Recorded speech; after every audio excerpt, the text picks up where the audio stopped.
Om Sthapakaya cha dharmasya sarvadharmaswarupine avatar varishtaya Ramakrishnaya te namaha.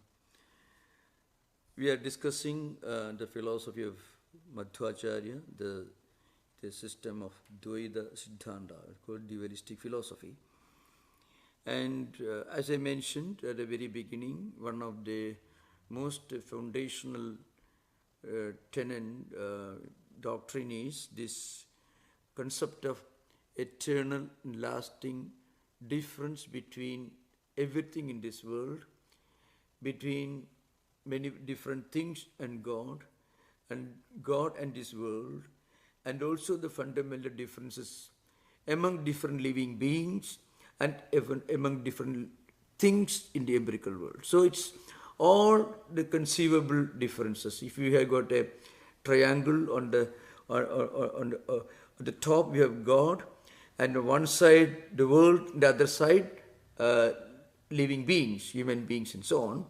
You cannot think of more than 5 fundamental differences. That's what here means. It's called Panchabheda Siddhanta, the doctrine of 5 differences.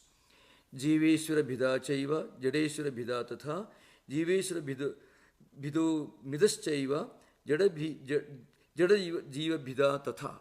Midascha jada bhedoya, pravancho bheda panchaka. Bheda panchaka means 5 types of differences. Soyam satyuvanadischa shadische nasamapnuya.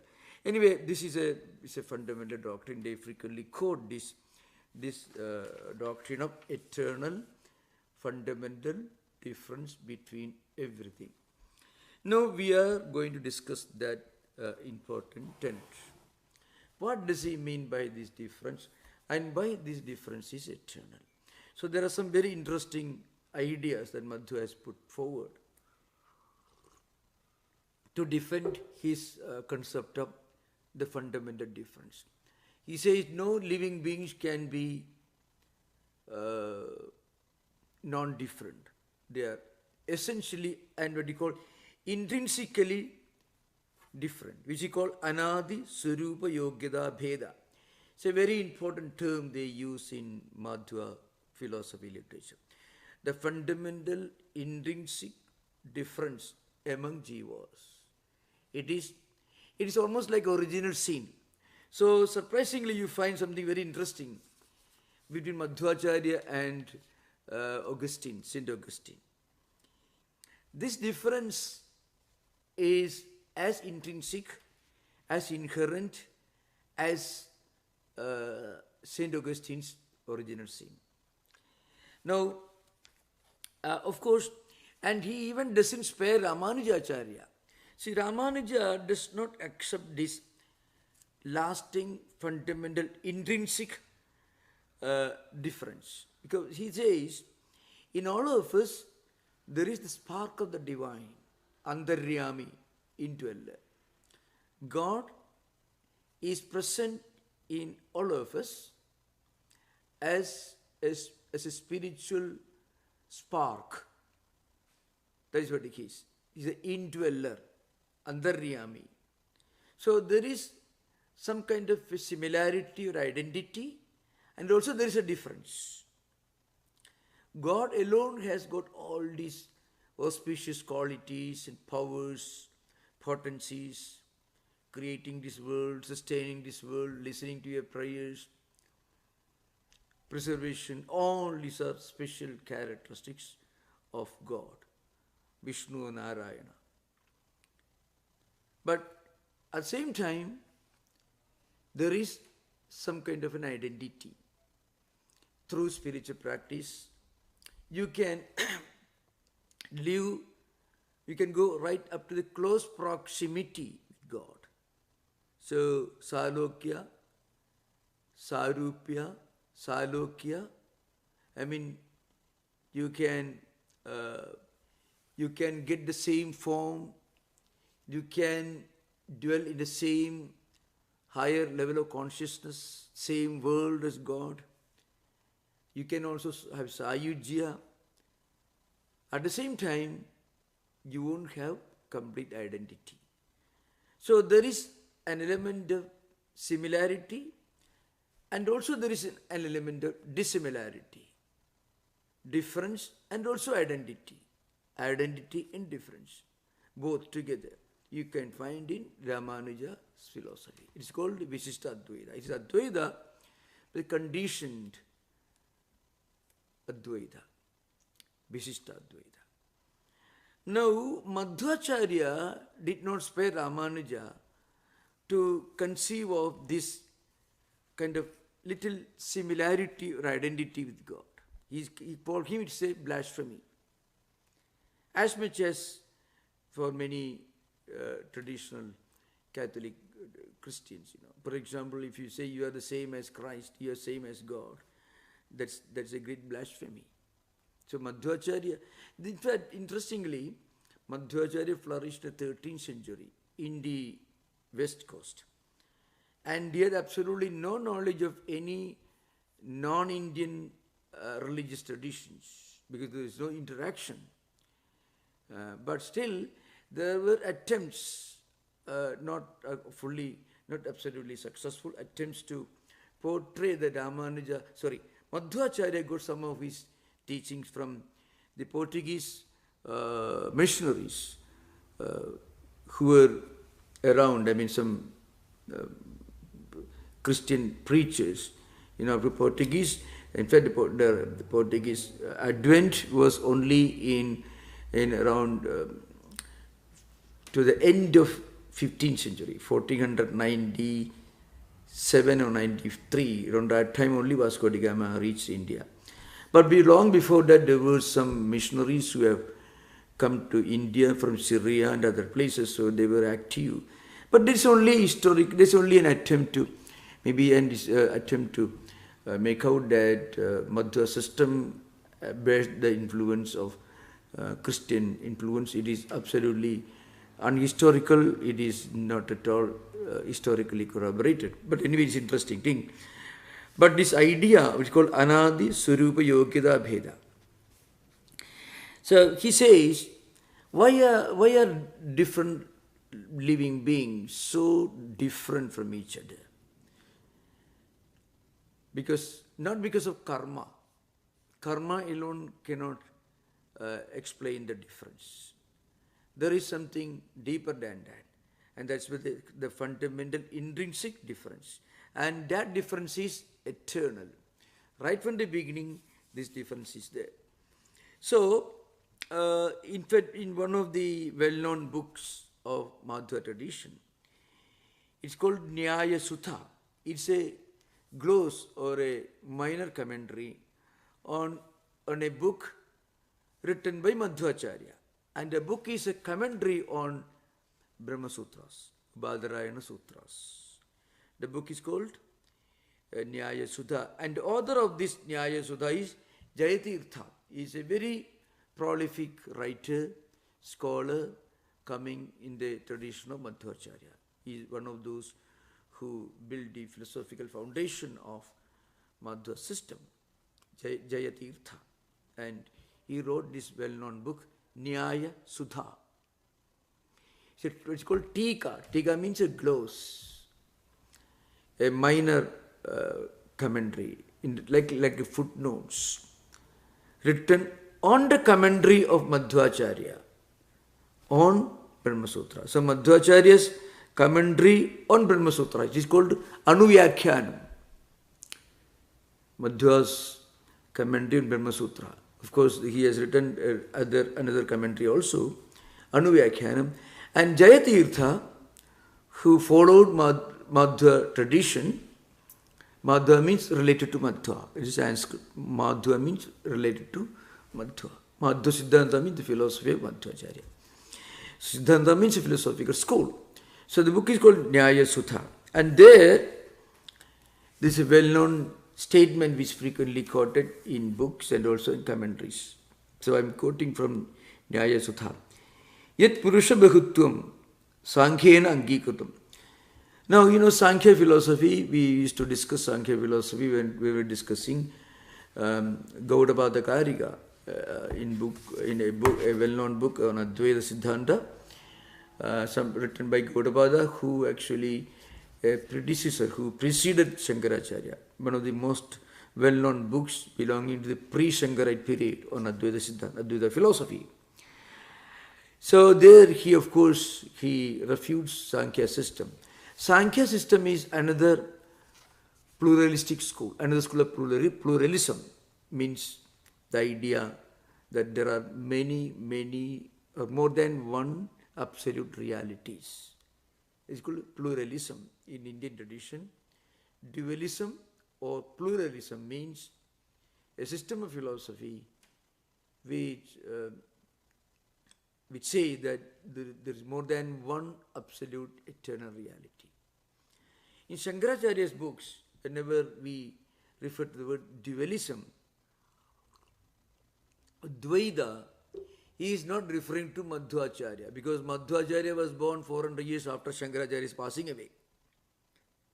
So Madhva belongs to the early 13th century, and Shankara passed away in 810 AD. So it has been almost for 500 years. So we are talking about Dvaita system, dualism or pluralism. But this term was originally used during the early centuries, during the time of Shankaracharya and others, to refer to Sankhya philosophy, which posits two absolute fundamental realities, Purusha and Prakriti. So it is called pluralism or it's called dualism. So here, Jayatirtha is referring to an important statement in Nyaya Sutta. Yet Purusha Bahutvam Sankhyan Angikritam. Sankhya philosophers do accept the idea that there are more than one Purusha. So Purusha and Prakriti are two fundamental realities, and they say that there are several Purushas. Prakriti is the one cause from which the entire world evolves. Purushas are many. Tadabi mayavadibhihi abhyupagatameva. Abhyupagatameva. So they also, the mayavadi mean, here the word mayavadi, the word is used, is a reference to Advaitins. And you have to remember, and these are important things to remember. So Madhva begins by giving a totally wrong interpretation and implication to Advaita. Advaita is not Mayavada. Advaita is Brahmavada. The Brahma Satyam, that's a fundamental doctrine of Advaita. The absolute reality is one, eternal, universal reality. The source of the universe, with the sustaining principle behind the universe and the point of dissolution of the universe. Jagat Mithya is another term that comes after Brahma Satyam. Jagat Mithya means that what about this world? For that Shankaracharya says it is Mithya. What does it mean? This world is there. It is Mithya. What do you mean by Mithya? It is not the absolute reality. It is a changing reality. It comes and goes. It changes. So it is called Mithya. Now, Madhvacharya, instead of calling Advaita as Brahmavada, he calls it Mayavada. That's an important thing to remember. So, calling you by another name and scolding you, calling you by another name, and criticizing you, this name is not good, your name is very bad. But that's not my name. But doesn't listen to that. No, this is the name which I have decided to call you. And you misinterpret that name of yours, So that's why, yet Purusha Bahutvam Sankhyan Angikritam tadabi mayavadibhihi abhyupagatameva. Of course, this comes from Jayatirtha. Natu swarupe kaschidasti parasparato visheshataha. So, swarupe kaschidasti parasparato visheshaha. Paraspara vishesha means they are different from each other. Among themselves there is mutual difference. That means every jiva in this world, every soul in this world is eternally, fundamentally different and distinct from each other. Now, of course, this may be explained in two different ways. One way to explain, which Madhvacharya doesn't accept, is due to karma phala. See, you have a lot of good inherited karmas. So you have a good life, you have good experiences. Another person may have different kinds of the baggage of karmas. So that person is different from you. So difference can be explained in terms of the difference of accumulated karmas. There are three types of karmas: Sanjita karma, Prarabdha karma, and Agamiya karma. A big stock of accumulated karmas. Karmas here means karma phala. Karma means the effect of karma, the results of the consequences of our actions in the past. These days, number of books are being written on reincarnation and rebirth stories. People suddenly, a child suddenly showing up some, revealing certain things belonging to another person who died years ago, and then finally the child is able to, he identifies himself to be the reincarnation or rebirth of that dead person who passed away long ago. You can find such stories. So the child has got the memories fresh in his mind, coming from previous life cycles. So you can find, parapsychology all day. There are many interesting things happening around in this world right now. The point is, so that means one way of interpreting is you are different because your karmas are different. Your actions in the past are different from the actions of another person from whom you find a lot of difference in this life. So difference can be explained in terms of different karmas. Madhvacharya is no. He says no. Natu surupe kaschidasti parasparado vishesha. Surupa means by the very intrinsic nature, by its very essential nature, fundamentally or intrinsically. There's a difference between you and another person. And that difference is natural because it's an essential difference, intrinsic difference, in their very nature, in their very constitution. And it can only be explained in terms of some fundamental difference between anadi, which is eternal. It always it began there. And in this context, of course, Madhvacharya says Ramanuja is not entirely correct, because Ramanuja, of course, doesn't admit, he refuses to admit there is any basic distinction, because Ramanuja is an exponent of what may be called Sarupa Vishesha. Surup, we call it Visishtaikyam. So Ramanuja is Visishtaikyam. Not Surupa, but Visishtaikyam.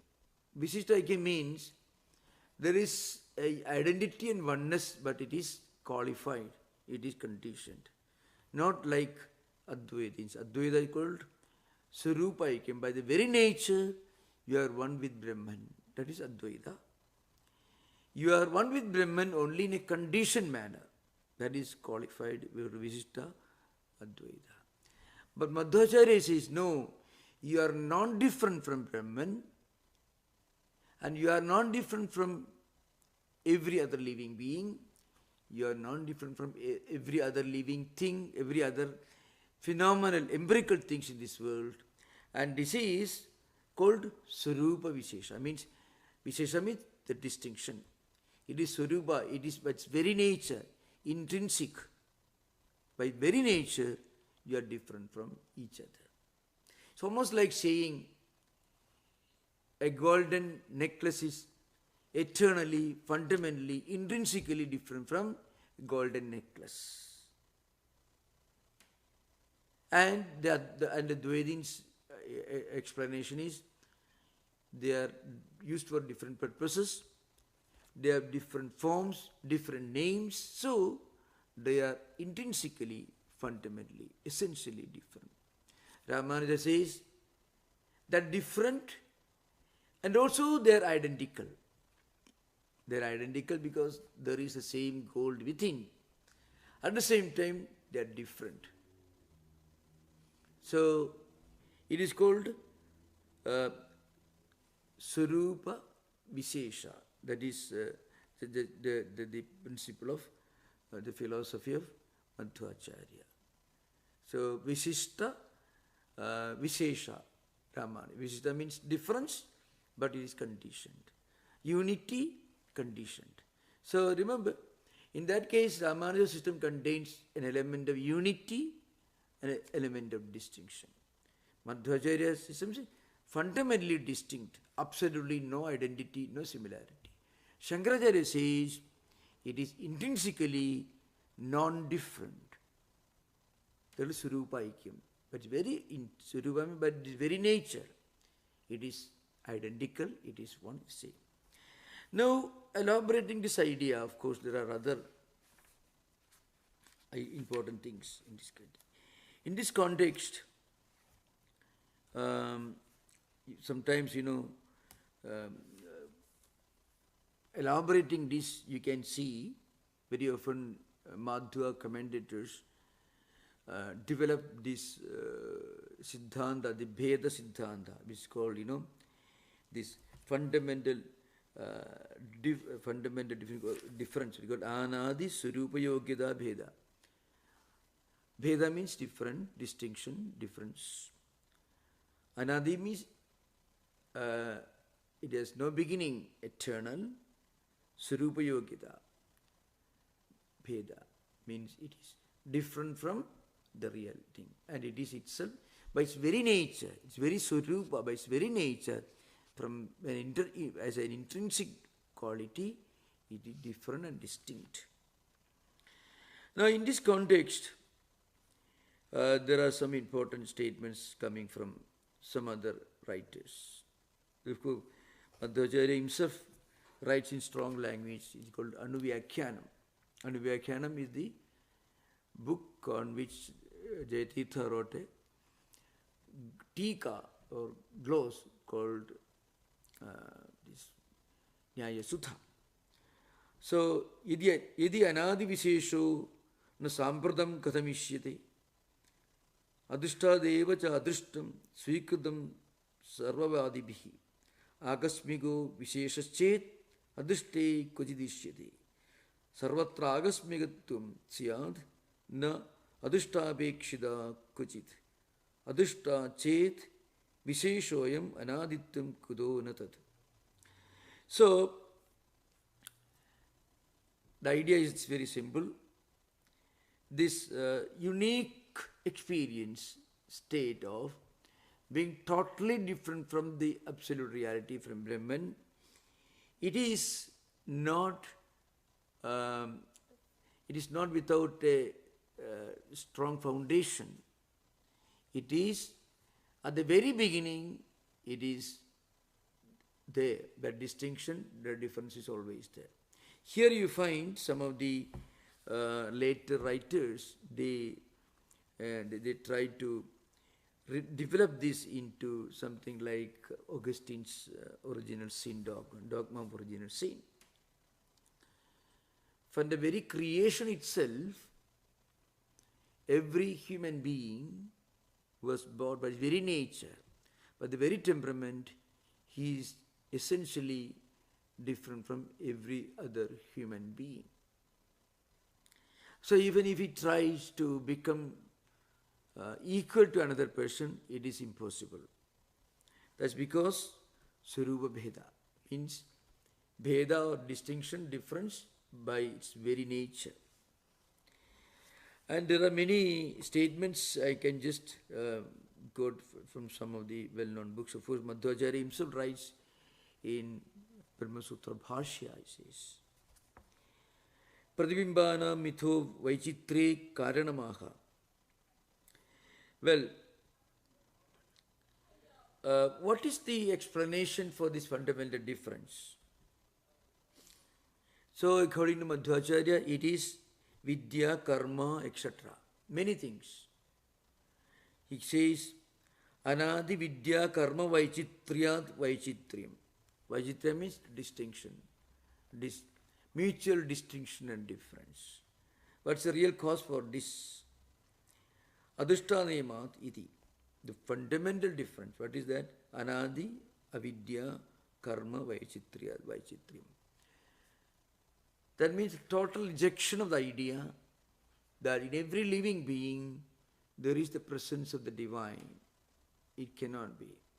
Because any kind of unity and oneness of different living beings in this world, or the human beings or the empirical objects, if you want to really establish even a remote possibility of unity and oneness and identity, it is possible only at the spiritual level. Sivasudhaiva Kudumbakam is one of the doctrines taught and repeated again and again in Brahma Sutra, in the Mahabharata. Udara Charidanam tu Vasudhaiva Kudumbakam means for the broad-minded, the world is one spiritual family. For those who are not broad-minded, this is mine, that is yours. I am Nija Parovedi.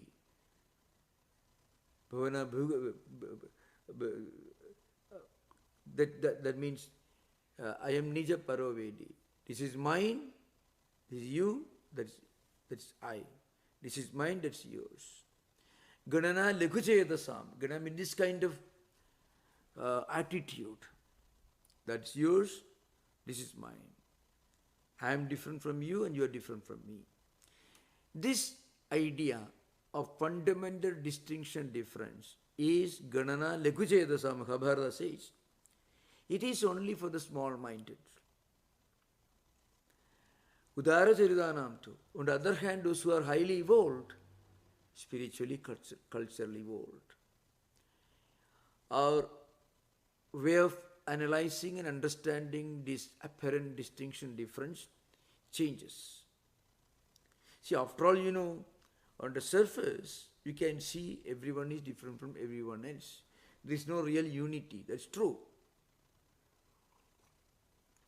Even the 5 fingers in our hands are different from each other. Everything is different. There is no absolute total similarity or identity at the empirical level, the physical level. That's true. But we should go beyond the physical, beyond the empirical. And then you find similarity at the level of emotions and feelings. Many people together work for a higher cause. It is not unity and oneness at the physical level, unity and oneness at the ideological level, the philosophical level, at the level of a higher principle. You can find many people come together for a higher cause. And at that level you find there may be some unity and oneness. But at the spiritual level, there is perfect unity.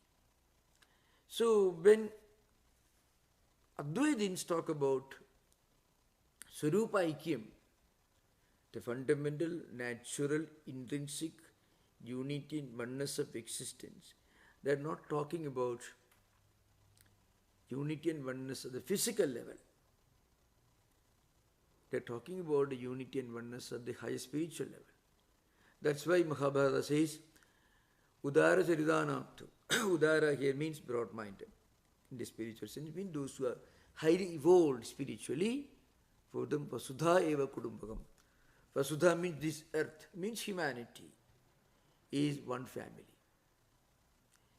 So, Madhvacharya is maybe taking an entirely different perspective. He says, Pradibimbanam mitho vaichitre karanamaha. Adhishthanayamat anadi vidya karma vaichitriyat vaichitriyam. So, this distinction, this fundamental distinction or difference is entirely based on this intrinsic difference in nature. So, this is a very, very important point to remember.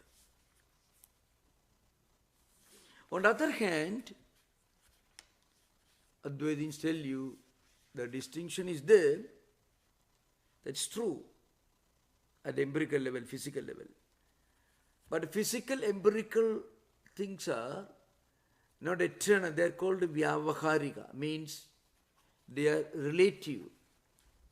Advaitins do not say that this world is non-existent. No, they don't say that. They say the world is not absolutely existing in the sense the world doesn't remain the same in the past, present and future.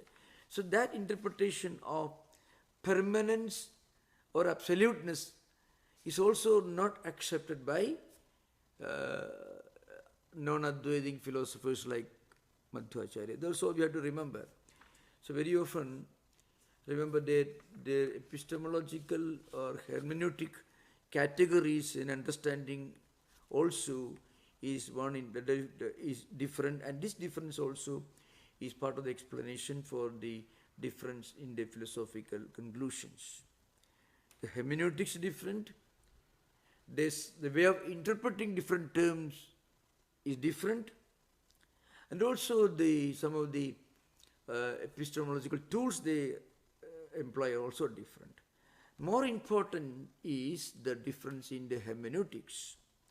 For Advaitins, we should remember again and again, Advaitin says what is real in the absolute sense should remain the same without a change in the past, present and future.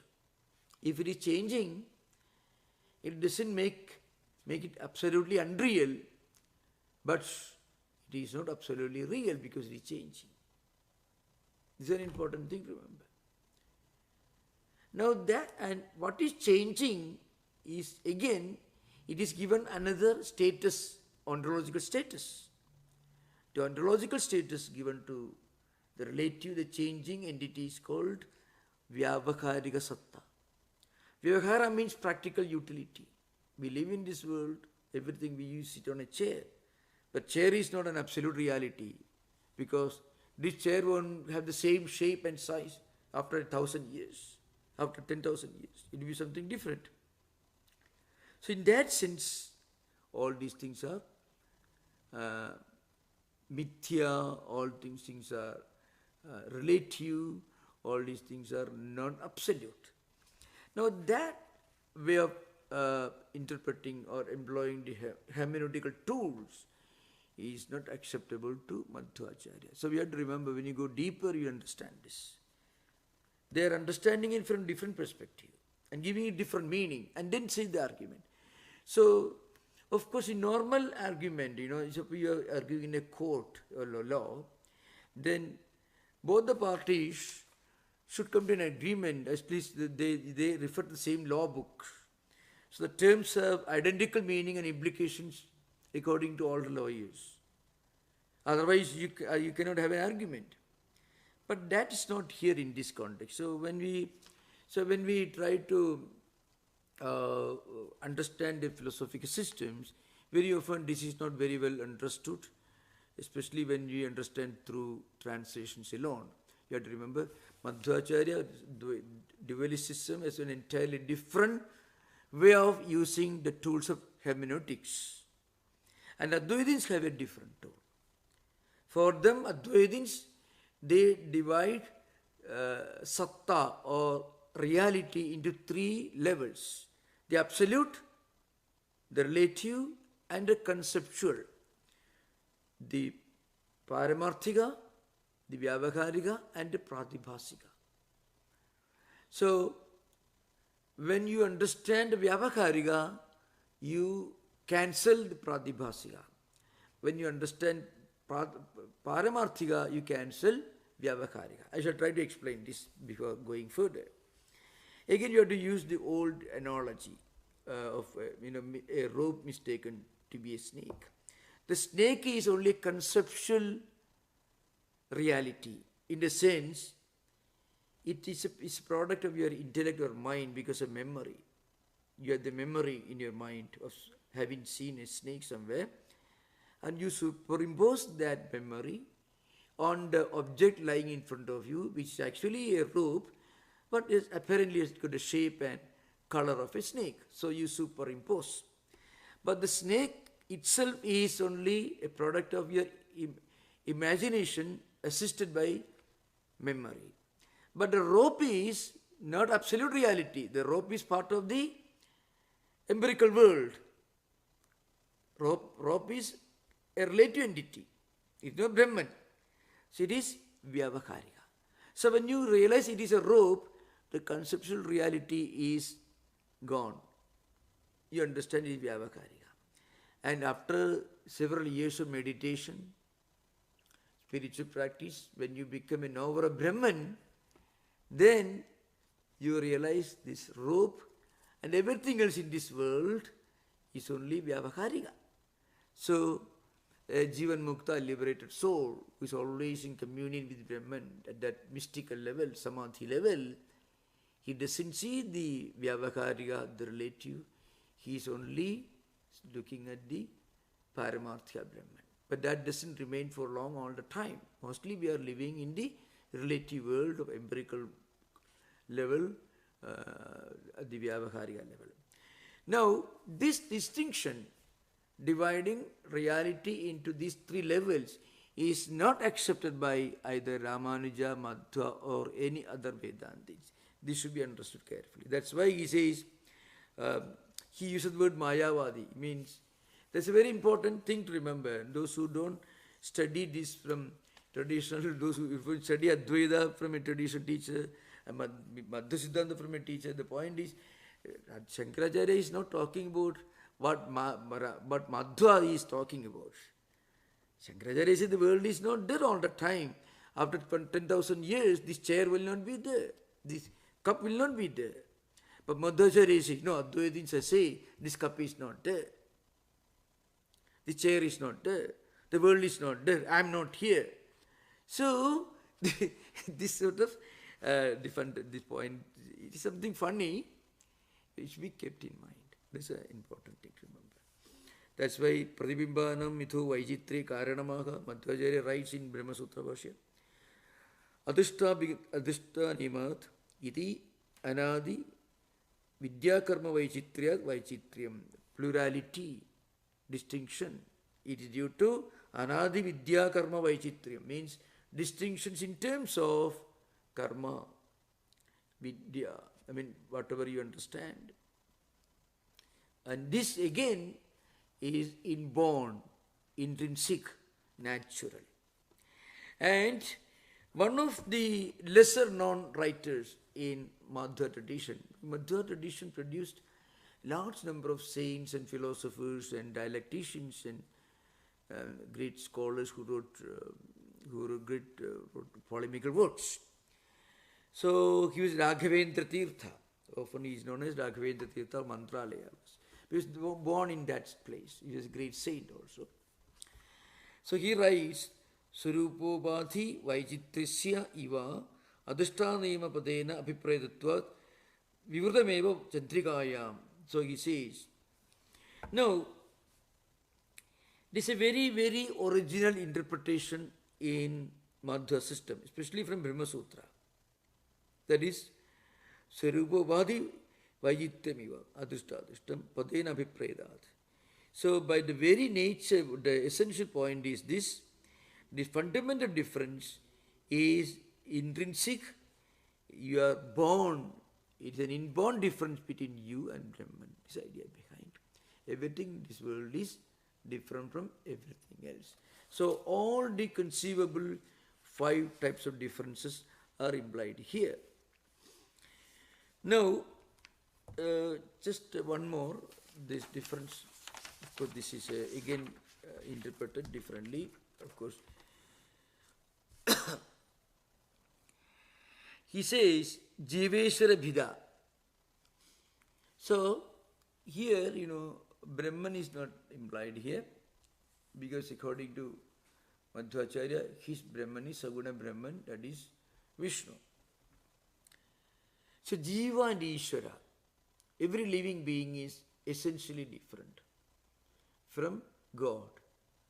Now, how is a living being eternally different? Because a living being carries with him this liability or this inborn burden of never being equal with God. So that fundamental principle of Swarupa Bheda is very similar in a way to the doctrine of original sin in Augustinian theology.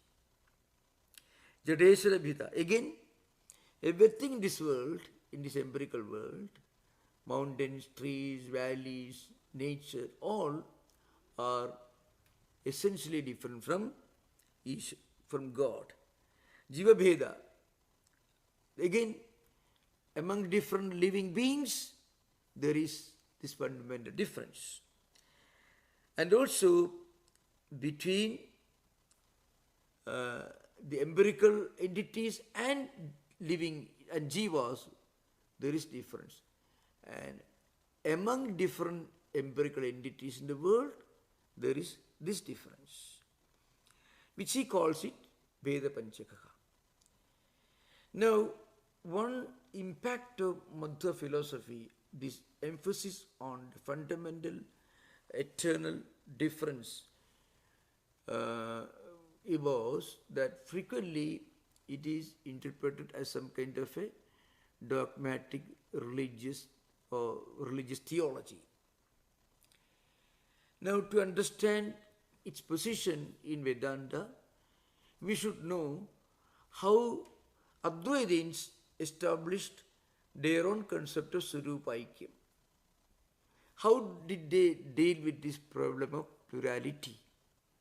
Of course, I told earlier Vidya, etc. Those of you who are interested from a Western perspective, some Western scholars have tried to analyze the evolution of Godhead from the Rigveda Samhita. Remember, this is an entirely a Western methodology at play here, and it has its own value, its own it has its own merit. Max Muller, while trying to find out the evolution of Godhead in Rigveda Samhita, he tried to analyze this in the light of 5 different levels of evolution of Godhead. One is pantheism, pantheism, polytheism, monotheism, monism. Okay, that means pantheism means there are statements in Rigvedas and also in the Upanishads which actually are openly pantheistic. Much more so in Rigveda Samhita, and also all Samhita portions of Vedas you can find. Less on Upanishads, but more on Samhita portions. This world itself is an expression of the divine. And then sometimes there are statements which show that there is one supreme reality as the underlying principle in everything, in all phenomenal things in this world. It's called pantheism. And then there are also verses which depict a goddess or god as the controlling, regulating principle of different empirical things, rivers, mountains, valleys, and so on. So Marut, Varuna, Indra, Mitra, Agni, all these are examples. Agni is fire god, Varuna is the divine principle, divine entity, the god behind the waters. Then there is, of course, there is a god for seasons, the Vayu, the air, and so on, Indra, and so on. All these gods and different entities. This is called polytheism. In monotheism, you find there is the depiction of one supreme reality, a created God, very similar to Abrahamic traditions. Now the point is, all these concepts were harmonized in Advaita. This harmonization did not take place in Madhva tradition. That's the main difference to keep in mind. In Shankaracharya's tradition, all these Vedic deities of Vedic pantheon were harmonized and well coordinated. And the original exponent of Advaita, Shankaracharya, did it in two different ways. One method was to establish a way of worship and certain denominations. Worshipping Divine Mother, for example, in the Yajurveda you find there is the Medha, Saraswati, all these ideas are there. And in the Rigveda Samhita you find Indra Suktam, Varuna Suktam, Pavamana Suktam, all these different hymns are there, addressed to different deities. And then some of these deities are no more seen or heard in temples. But what he did, he evolved 5 important deities by harmonizing all the entire Vedic pantheon. So, Aditya, Ambika, Vishnu, Gananatham, Makeshwaram, Panja Yajna Varonityam, Grihastha Pancha Pujiyet. What happened was, he said, well, some of these suktas can be organized, and then he established this concept of worshipping one god Aditya, and then all the divine archetypal deities were organized, harmonized, and Ambika, the god as the mother, divine mother, and then Vishnu, and then Ganesha and Shiva. Now, that sort of things did not happen in Madhva Siddhanta. That's because both Madhvacharya and Ramanuja gave importance to non-Upanishadic concepts also. But Shankara's system, Advaita, is based on Upanishads alone. But in the Upanishads also, there are statements which can be called Vishtadvaitic, supporting Ramanuja system, and also Madhva system. But that was interpreted as a state of spiritual experience, as a penultimate state before you reach Advaitic experience. This is an idea. I can explain this in the light of one interesting incident in Sri Ramakrishna's life. Sri Ramakrishna was being taught Advaita sadhana by Totapuri. He is Advaitin teacher. And Sri Ramakrishna was practicing meditation, prayer, puja, all his life. His life was entirely immersed in spiritual contemplation. So he was asked to meditate upon the Supreme Brahman. For Sri Ramakrishna tried his best, but he could not transcend to go beyond the level of God conceived as the Divine Mother. And finally, Totapuri asked him to take a piece of glass, and he himself took a piece of glass and pierced and asked Sri Ramakrishna to meditate on Bhrumadhya, on the forehead.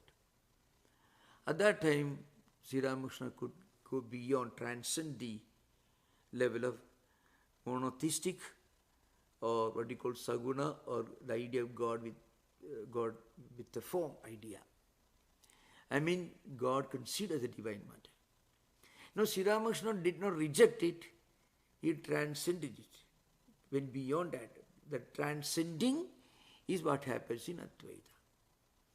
And this can happen only if you hold on to the Upanishadic tradition. Because there is no scope for this kind of harmonization in non-Vedic religious literature prevailing at that time. Madhvacharya gave equal importance to Mahabharata and also Rigveda Samhita. Ramanujacharya also gave equal importance to the ancient religious teachings of Nalayara Prabandham, Alvars and all that. They are all highly evolved spiritual seekers and devotees, no doubt. But in the Upanishads, when you come to Upanishads, you can find the scope. In the same Upanishads, you can find the highest teachings of Advaita At some levels you find Vishishtadvaita and Dvaita. So if you interpret the Upanishads, if you focus on the Upanishads as a central source of the teachings, then you can harmonize. You can harmonize pantheism, pantheism, polytheism, monotheism and monism under one umbrella, Advaita. That's why Advaita does not say that Madhvacharya's Dvaita is wrong. No. And Advaita does not say that Ramanuja's Vishishtadvaita is wrong. What it says is, beyond that level, without rejecting the idea of God with form, which is the central teachings of Ramanuja and Madhva, without rejecting, accommodating, it can be beyond that. That is what is called Surupaikyam. So, essentially, intrinsically, there is a unity and oneness between Brahman and Jiva. Jivo Brahmaiva Nabara. Again, at that transcendental level only. But at other times, you can see the difference. See, only when you break the 1,000 mud pots, then only when you see these 1,000 mud pots going back to the original form, the mud, then only you realize it is actually came from mud only. Before you made these 1,000 pots, it was mud. You break it, goes back to mud. When you are using these 1,000 mud pots for different purposes, they are different. So they are different, fully understood, but they are not intrinsically different.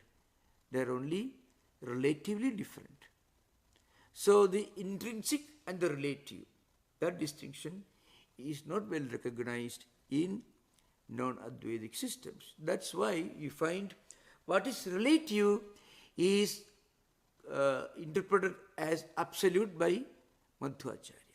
That's why there's a difference between a necklace and a ring, both made of gold. So Shankaracharya say, well, okay, that is true. There is a difference. You don't wear a ring on your neck, in your neck. You don't wear a necklace on your finger. You don't do that. There is a vyavaharika difference is there. That's only vyavaharika. Vyavaharika is not paramarthika. The relative is not absolute. The relative is only relative. So what you find is there is this accommodation and harmonization of the relative and absolute and the conceptual realities in Advaita. On the other hand, in Madhva system, what you find is there is a projection of the relative as the absolute. That's the point here. So I think I will continue in the next week, but I wanted to create a background for a proper understanding of these systems of philosophy. We should always remember they are all great saints.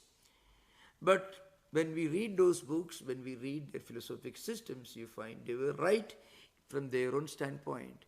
All these systems were absolutely right, can be fully justified.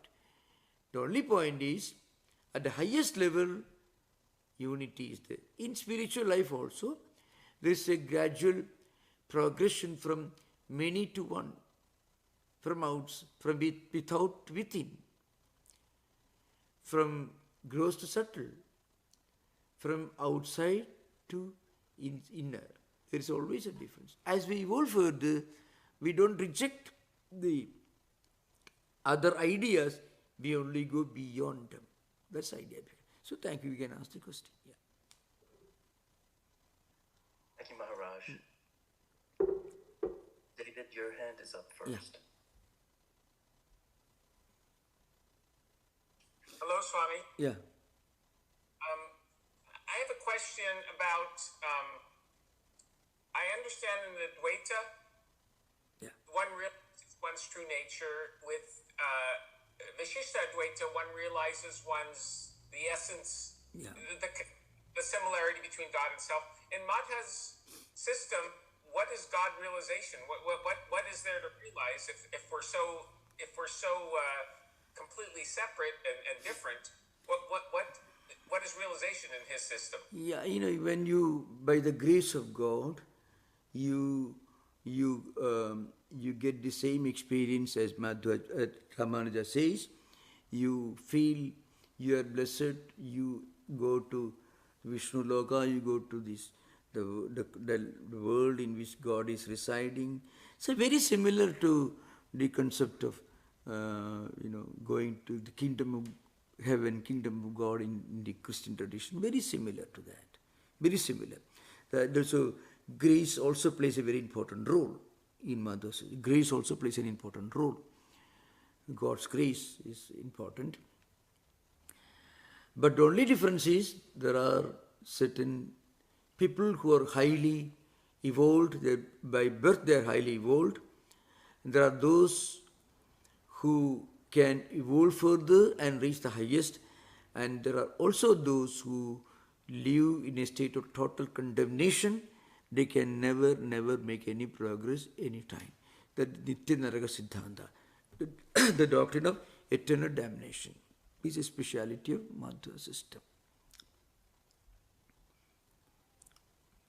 In Christianity, though, there's the concept of the Holy Spirit being within each individual. So it seems like in Christianity it's more Vishishta Dvaita in the sense that... You're right. Yes. But the grace of God, that's common to both Ramanuja and Madhva both. But you are right, Ramanuja's system in many ways is similar. It's more of a theological system. All that's there. Yeah. But I think the Holy Spirit within you, but can they say that God is within you? Of course, there are biblical statements, you and Father are the same and all that, kingdom of heaven is within you. That's true. So there is true, actually, you are right. There is a close similarity between the approaches of both Ramanuja and Christian divines. Just one more. If you read the life of a man like Spinoza, a typical God who was a typical devotee who was immersed in God's consciousness, very similar to some of the concepts of devotees in the Ramanuja system, you can find similar. Please continue. Somebody asked a question. Please. Oh, Maharaj, I was just jumping in to say that the statement, the kingdom of God is within you, is in the Gospel of Thomas, which was suppressed. Yeah, of course. Not one of the synoptic Gospels because it was controversial to the traditional teachings. Yeah, that's true. Yeah. But they do have the concept of the triune, God, the Father, the Son, the Holy Ghost. So they do have that. No, they don't have it. No. Well, no, in Christianity, Trinity, no. That kind of, it's not that. Of course, a typical Ramanujite will focus on worshipping one aspect of Vishnu, no doubt. But at the doctrinal level, they don't have anything. They don't have something very similar to the Holy Trinity. No, I don't think. No. So what in Madhva's system, what goes to heaven? What aspect of being human? What goes to heaven? Like in Christianity, it's the Holy Spirit goes to heaven. But in Madhva's system, is the body going to heaven? What does he think? According to their system, they believe that at the time of death, you of course you die, then you get a kind of special divine form. You get some kind of a divine form and divine aspect, and you go to Vishnu Loka, living things. So very similar to some of the concepts in the Mahabharata and also in the Puranas. See, Madhvacharya himself is claimed to be an incarnation of Hanuman during the time of Ramayana, and Bhima, one of the Pandavas in the Mahabharata. So there's a very So Madhvacharya gives a lot of importance to the Puranas. So you can see the influence of Puranas and non-Upanishadic sources, both in the teachings of Ramanuja and Madhva. In Shankara's system, to understand one, you should know the other. In Shankara's system, he primarily focuses on the Upanishads. He talks about iti srute, he means iti. Sruti means Veda, he means only Upanishads. He refers to other sources, but his primary source of verbal testimony is Upanishads. And the Upanishads, he gives lots of importance to those statements signifying the unity and oneness. There are also other statements he refers to, but then they are given as referring to a state of experience before you reach the highest. So nothing is denied. That's the idea behind. Thank you, Swami. That clarifies it. Yeah. Thank you. Yeah, thank you. Thank you, Maharaj. Guruji, you're next, followed by Sanjay. Yeah. Namaste. Namaste. Swami, as I understand Madhva philosophy, there are three types of individuals. Yeah, yeah. Mukta Yoga, Nitya Naraki, and Nitya Samsari. Yeah.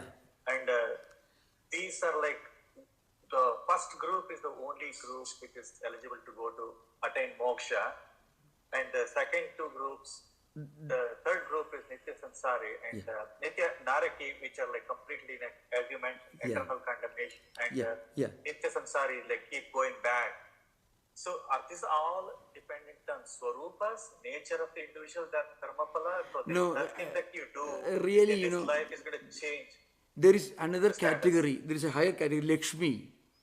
There is another Lakshmi and Nitya, there is Nitya Muktas.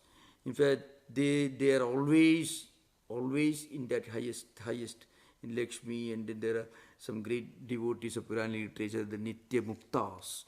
They never get bound. And then ordinary sadhakas, ordinary devotees called, those who live born with good samskaras. Then there are ordinary samsaris who do good things, make some progress, not enough, come back and again making more and more progress. The Nitya Samsari and Nitya Naraki. So there is a difference of opinion regarding this, but they are the same or different. So Nitya Narakis are like the Ravana, all these demons, mostly characters from the Puranic literature or Mahabharata and so on, Ramayana. Demons who are always fighting against God and so on. They are never get liberated. Nitya Samsari is sometimes they are identified as Nitya Naraki. Nitya, that is called those who are doomed to live in hell all the time. So there is a difference of opinion whether Nitya Samsari, Nitya Naraki are the same or not. But then there is one important category, Samsaris, ordinary sadhakas. They may not be sadhakas even, they may be ordinary people living in this world. Such people also, when they happen to do some seva, some service, some good karmas, slowly they evolve and they keep ascending to a higher and higher level. That is those who live in the samsara. But Nitya Naraka Vasana, Nitya Naraka Siddhanta, I mean the doctrine of eternal damnation, they are, that's a place where all the demons, all evil characters you hear about, you read about in Puranic literature or Mahabharata, Ramayana, they are all living there all the time. That's the idea behind. And actually there is a Purva Paksha, I mean the form of a different opinion. What about some demons who were also meditating on Shiva, Bhasmasura, they were not worshipping Vishnu. So they considered that they are also not going to heaven because they are not worshipping Vishnu. So that kind of obsession with one aspect and speciality of, because they are not worshipping Vishnu, they are worshipping Shiva. There are statements and which we don't want to refer to, but fortunately they are only verbal for conflicts. don't do beyond that. I mean, condemning those who are worshipping gods other than Vishnu. No. But remember, that sort of thing doesn't exist anymore in India. We are only referring to some old books now. I am introducing those books. Actually, when we talk about these mutual conflicts, that doesn't exist in India right now. Or many of the traditional Vaishnavas, those born in Madhva tradition, they go to Shiva temple. And they're the same family, they're worshipping Shiva. That kind of that polarity, I mean, that kind of lopsided approach is no more found anywhere in India, of course. Frequently in some temple disputes they may emerge, but very, very rare. Okay? We are just referring to some old books. We should keep in mind these things, many of these things don't exist in Indian society right now. You find in the Bay Area, you find many of those who are born in Madhva families are flocking to Shiva temple. Shiva Vishnu temple, they go to Shiva temple, they also Vishnu temple also they go. No problem. But it's actually only at the philosophical level. I am just trying to introduce some of these ancient teachings, especially the Sanskrit statements, to the modern audience. That's all. Okay, thank you for the question. Yeah. Thank you. Go ahead, Sanjay. Maharaj, it's in continuation of the previous questions. In a Nitya Naraki or Nitya Samsari, how does that soul evolve after rebirth? Is there a chance that the Madhva philosophy say that after many births as you do, you have the opportunity to get the moksha? Is there do they describe that, or you're done forever, that's so? Yeah. Unfortunately, with regard to Nitya Naraki, there is no scope for any progress. So that is actually very strange. In fact, I did talk to some of the Swamis who were, in fact, my predecessor, Swami Prabhupada, who actually was a Madhva family, but he had nothing to do with their philosophy. He was asking, I don't know where he got this idea. He was referring to Madhva. From where Madhva got this idea of eternal damnation? Prabhupada is wondering. So as I mentioned earlier, most of the cultured, educated, spiritually oriented people in modern times, they don't share any of these ideas. Absolutely never. They feel very embarrassed if you confront them with these concepts. Many of them don't know, of course, So remember, we are just referring to some old ideas. So I wanted to, because many of these teachings are not well known to modern audience, I wanted to give sample. When you're talking about Dvaita, everybody is very happy. When you talk about Madhvacharya system, there are certain aspects which may not be very pleasant. Still, we should be ready to put up with that. Even none of them, you don't find any fanatics among them right now. Never. They go to all temples, they support everything. I told you, many of those who come to Shiva temples, many of them are from Madhva tradition. They don't know that Madhvacharya says such things. So, I am just introducing some of these teachings. We should not look beyond that. Okay, thank you. Please continue. Maharaj, how do they interpret that Arjuna's question to Krishna in Bhagavad Gita, that all the good work I have done and all the will that be gone when I die? I think that's the kind of question Arjuna asked Krishna, all the thing. Yeah. Then Krishna says that yes, it will, all the good things you have done will be carried on to next birth. Yeah. How does the Madhvacharya philosophers interpret that section of Bhagavad Gita? So, okay, now, ayadi saddhayopedu yoga chalidamanasaka aprapi yoga samsiddhim kam gadim Krishna gachati. In the 6th chapter, Arjuna is asking this question. So, partha naiveha namutra vinasas tasya vididi nahi kalyana kaschid durgadim tada gachati. So, the answer is, look here, those who have done some spiritual service, they never, those things will never go in vain, they will always get his benefit. And then continue, tatratam buddhi samyogam levate pavodehim, etc. He continues. So, the point is, Madhva system is not very emphatic on either way, in these interpretations. They are not very emphatic. They will always, as I mentioned, they always emphasize, Arjuna doesn't belong to that category. Arjuna is among the highly evolved souls. That's why he got this good fortune to be instructed by Krishna. So this question doesn't arise in the context of Arjuna. Arjuna was a highly evolved person. So remember, he had a doubt, he wanted to be clarified.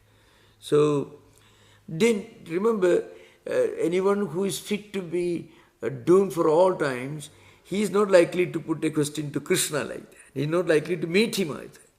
So remember that. So that question is not very relevant. So important thing. Okay? Thank you, Maharaj. Yeah. Maharaj, I have a question Yeah. about the historical timeline, the influence of, you referenced the influence of missionaries from Christian world on the west coast of India and their notion of God above and humankind below and acting as servants of the Yeah. Lord. And, in Western tradition, that does play out with some hermeneutical differences between the Jewish predecessors and the later Christian movement. Yeah. So I'm trying to understand the timeline. Maybe it's not an absolute thing. Maybe it's just a subtle, imprecise influence that starts to take hold in the post-Shankarite world as the Christian missionaries start to aggregate. Yeah. How does that really work in your understanding? Yeah. So one point is, Madhvacharya lived in 13th century.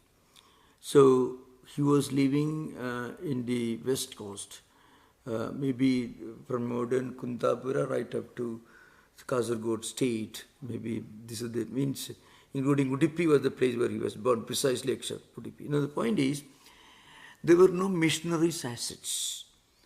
Missionaries started operating only from 16th century on AD onwards, because missionaries, especially Catholic missionaries, started working only after the Portuguese advent. And I think Vasco da Gama reached India in 1497, and Columbus reached here in 1493. So you can see only 4 years difference. So Vasco da Gama reached India in 1497, I think. And Madhvacharya had already passed away in the early 1300s. So they were Christians. And where were they? They were at least 500 miles away from Madhvacharya's birthplace. They were Syrian Christians. And they never preached. They were not missionaries. They were the Syrian Christians. If you believe the legend, they came in around 51-52 AD. They were further south, somewhere in Kerala. That's 500 kilometers further south of the place where Madhvacharya was living. And he didn't go about preaching to those places. And they were never went about preaching. Syrian Christians. They were living almost, in some way, they were living like the desert fathers. Not entirely, but very, very, very secluded, very non-proselytizing type of people they were. Syrian Christians. Even we tried to get one of them to come here and talk in Lima Memorial Interfaith program. They didn't want to come because they don't go about propagating the teaching. They won't do that. So the chances are almost nil that Madhvacharya could have ever met any of them. Almost never. I think there was never any attempt. It's very important. Well, that early on was quite early in the Christian movement, and they were not full of proselytizing zeal. No, absolutely no. In fact, proselytization started only with Portuguese advent. That too, really, the Portuguese began very active as missionaries in Goa. That's about 500 kilometers north of Madhvacharya's place. So, and again, Madhvacharya would not have talked to them. He would understand their language. They would understand his language either. We're talking about those times. Portuguese were Mostly they were came for trade. They pleaded with local kings for permission to start a factory. They wanted to store these pepper and spices which they wanted to sell into European countries. That's what the purpose of their coming. Of course, they also started some places. They started proselytization, but much late. There's no way Madhvacharya could have ever had any treatment with them. This is very important to remember. Yeah. Thank you, Mark. Yeah. Thank you. Yeah. I'm looking for. I don't see questions online or any other hands raised. Yeah. Okay. I'll ask another question. Yeah. There is something that tracks throughout spiritual life that has to do with some, I wouldn't say abdication of independence, but I would say some reining in of the unbridled ego. And so there's a tendency, I think, when you look at the scope of history, there is a tendency to go into Madhvacharya's direction just because it doesn't necessarily take full responsibility for one's autonomous spiritual life. Yeah. And those of us who are, devoted students of the Dvaita Vedanta, we kind of take a checkered look at that as though there's something incomplete about it. But there's also the notion of this being another form of vairagya. Yeah. And I'm wondering whether or not there's room for that too. No, you are right. Of course, there's a tendency. But in modern times, you see, let's say, hypothetically asking this question. Just imagine Swami Vivekananda coming in the late 19th century. Can you imagine Vivekananda giving a lecture on Madhva Siddhanta in the Chicago Parliament of Religions? Not even Ramanuja system. Wouldn't work that well. And it's not that Madhvacharya system contains a lot of great spiritual truths, but to be effective, to be well received, to make sense to those people, Vivekananda had to say something universal, something which includes an appreciation of all that is great in Christianity, Judaism, Islam, Abrahamic traditions, which were heavily represented in the Parliamentary religion, fully showing his appreciation for all the sublime teachings. Still something beyond all that. Still acceptable to all of them, still going beyond all that. That's what Vivekananda gave to Americans. Suppose he had preached Ramanuja system here, they would have thought, we have our own Christianity, the church, that's wonderful, fine. And also, when you talk about God, can you imagine Vivekananda talking to Americans about eternal damnation? There are people who never just imagine. Even Christians, even I think there is a school of Calvinists, maybe I don't know, maybe there are some who come very close, but not very close to Madhva's concept of eternal damnation. I don't think the people would have been impressed by that kind of a doctrine.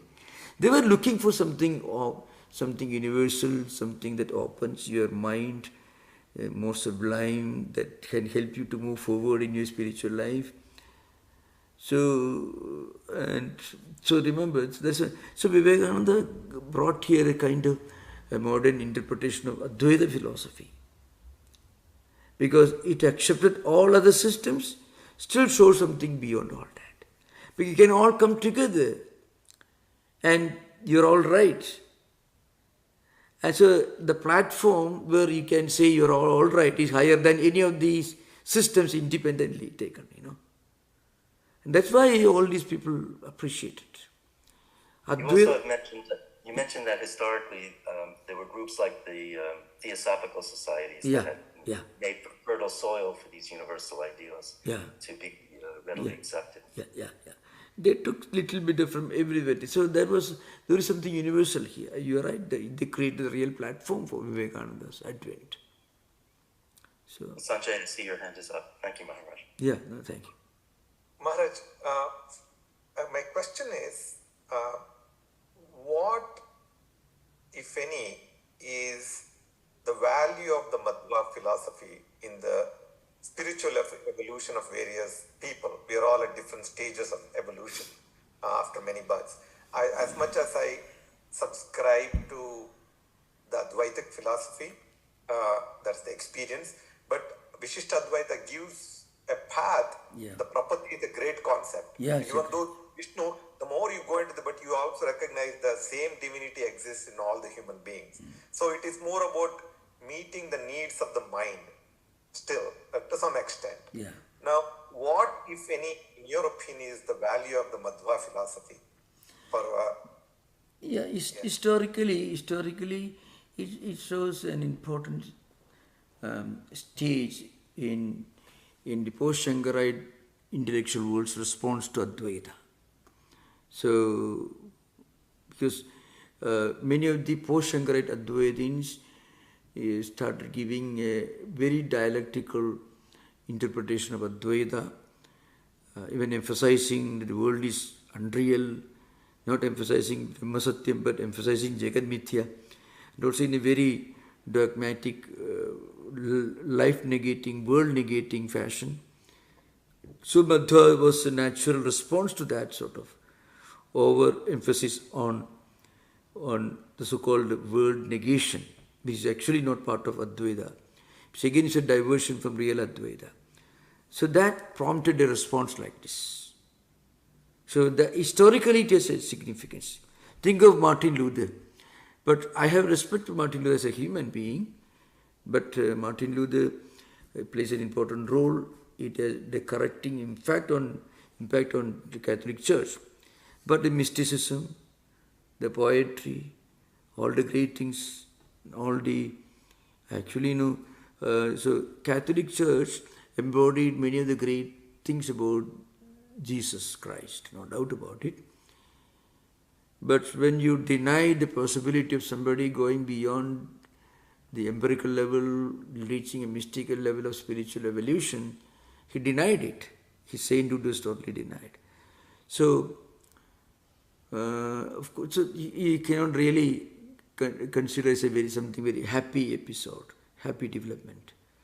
So Madhvacharya has an importance, no doubt about it. But it's again the language in the Madhva dialectics. Sometimes they use certain words which Shankaracharya would not have used. Even Ramanujacharya would not have used. So there's a lot of muscular dynamism about it. I think it's a natural response. It's nothing important. It has an importance, Actually, Chaitanya system is real. It's linked to Madhva system. They try to deny that fact, but in reality, Chaitanya system is a continuation of Madhva system. But they do a lot of great work. Maharaj, is there a possibility? I'm looking, maybe my view is the Madhva philosophy or even Chaitanya, they try to establish some kind of yama niyamas. Yeah, true. Absolutely. Right? Absolutely. Even I have great respect for those who go about shouting Hare Rama, Hare Krishna in the streets of New York. After all, they are not shouting anything terrible. They are shouting some holy names, mantras, which are found, roots are found in the Bhagavata Purana, and they are not doing any harm to anyone. They say Krishna is the only God. They say that's all fine. That's all. So remember, and that's a link to Madhvacharya system. They are not doing anything harmful to anyone. And actually they are purifying the air. The subtle tanmatras, the air is purified by them. So they are wonderful. They are doing great work actually. I only imagine when I read the newspapers and the social media of what is happening in Europe today, if only they could be replaced by ISKCON people shouting Hare Rama, Hare Krishna, how wonderful it will be. UK, Germany, Italy, all these countries would be very peaceful if they could replace these protesters, I don't want to mention who, with the ISKCON people shouting Hare Rama, Hare Krishna. Okay? So you can imagine. Wishful thinking perhaps. Okay, thank you. Thank you. Yeah. I think Bobby Coleman is smiling, great enthusiasm. What's the fact? Yeah. Thank you, Maharaj. Yeah, thank you. So, Om Shanti Shanti Shanti Harihi Om Tat Sat Sri Ramakrishna Arpanamastu.